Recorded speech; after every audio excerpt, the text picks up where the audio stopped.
In today's video, I'm going to teach you how to create a GitHub profile README.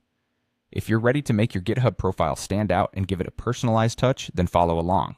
Let's dive right into the process. The first thing you need to do is open GitHub, so get that open on your browser. Once you have GitHub up and running, look towards the upper right corner of the page. Here you'll find a little plus icon.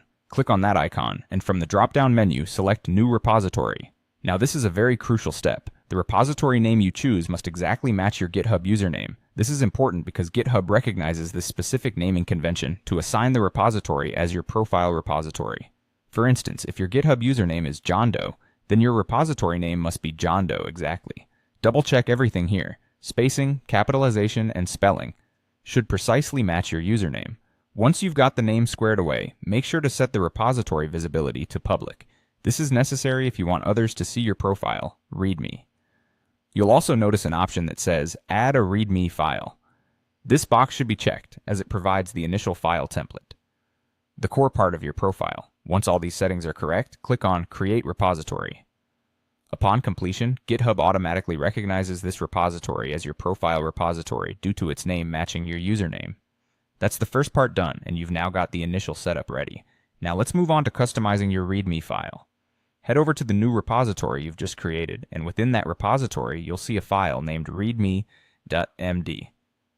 Click on it, and then locate the pencil icon. This represents the edit function. Once you click on the pencil, the file opens up for you to make edits. Here's where the fun begins. You can now add elements that reflect who you are and what you're interested in.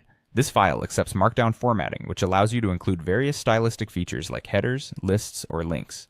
To make your profile as informative and appealing as possible, you might want to start with a brief introduction about yourself, list key projects, perhaps display some fun stats, or even include a few personal tidbits that help viewers get to know the real you. The beauty of the profile README is its flexibility. It can showcase your skills, highlight projects you're proud of, or simply convey your enthusiasm for what you do. Once you're satisfied with the changes, don't forget to save your edits. Scroll down to the bottom of the page where you'll see an option to commit changes. Clicking this will save everything, and voila, your personalized GitHub profile. README is live for the world to see. And there you have it. That's how easy it is to create a GitHub profile README. Thank you for watching, and happy coding!